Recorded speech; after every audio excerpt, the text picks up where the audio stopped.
Hey guys, thanks for stopping by. Look, this is going to be a real quick video. I'm actually shooting this on my phone, so apologies for any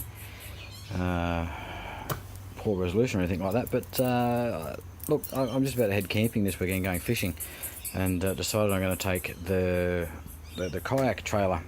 We're going to take a few canoes and my kayak, so this was the easiest way to do it, get them all there. And what I found out was that the trailer plug, it actually shit itself. It's just a 7-pin trailer plug, which is just going to plug into here as per normal. There's probably a little bit of a clean, but it still works on the back of the car. And what I'd found was the trailer plug that I had, obviously all the cables are just rusted and whatever. The thing's been sitting out there for probably over, I don't know, 12 months, 18 months or something like that, and they've all rusted. So needless to say, that's kaputski, and that explains why the alerts weren't working. But you know, when you're short of time and you just need to get something done, so I've raced down to Super Cheap and I grabbed this. Now the reason I'm putting this up is it's not very often that I'm super impressed with a product that I think, wow, that's really worth telling somebody about. So the thing was just listed as colour-coded screws for easy wiring. Now normally with your standard plugs, like the one I just showed you, you do have some images on the back which will show you the colours and stuff like that.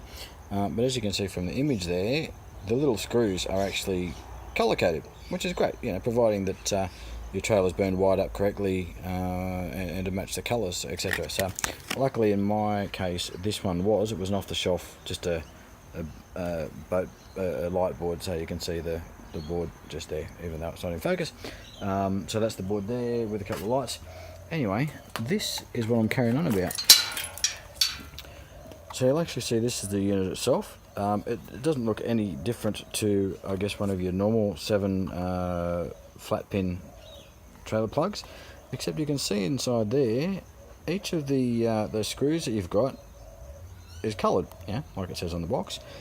Actually, we're going to pull this apart just to show you the main reason why I'm impressed. Now that's pretty good. That comes in handy, but obviously you can look at the box and figure that out yourself. In addition to having the colours for all the wires, which obviously makes things handy, albeit that those little screws are pretty shit. They do give you the option of a flathead, and you're probably better off using a flathead. I used a Phillips, and whilst they did work, they weren't far from rounding out, so that was disappointing. But obviously, as per the normal ones, you've got the little plug that slides onto your cable, and then sort of the clamp that, or the bit that screws on the bottom that compresses that, so that holds onto your cable. But you also have this section here, which is just 2 screws, and it's fairly flat, as you can see there, where the wires come through. Now I probably could have made that a bit prettier, but so what that's doing, obviously, that's providing some mechanical strength to holding on the wires. And then obviously this compression thing is meant to keep the water out. But look, it's just real simple. It was worth an extra $5. I think I paid $20 for this compared to the 14 or 15 of the other one. And I ummed and ahed and I looked at it and I went, that looks kind of cool with the clear plastic, so I'll grab it. So obviously these make it so much easier. You just plug it into the right colour, screw it in. But I was really impressed with this.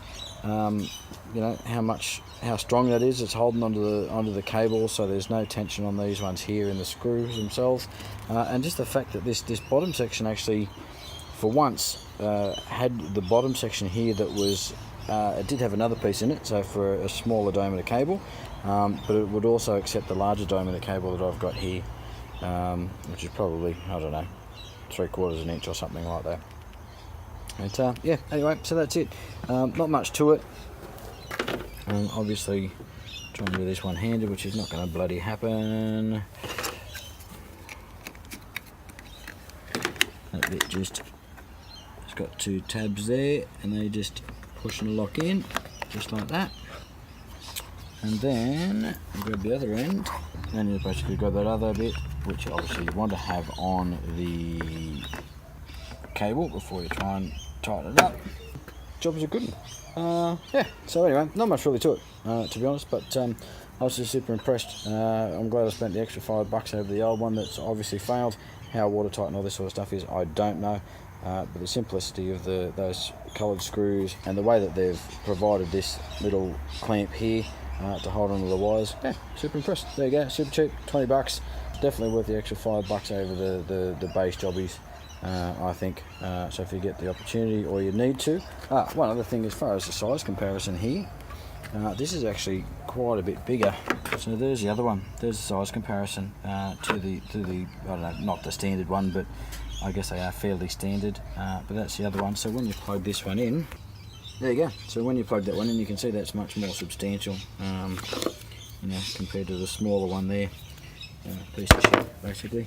It does have some writing on the back, which I think is, see if we can focus on that, the writing for the what each cable is. So there you go, that's it. Not much to it. Happy now. Go and load up the canoe and get fishing. Have a good weekend, guys. Cheers.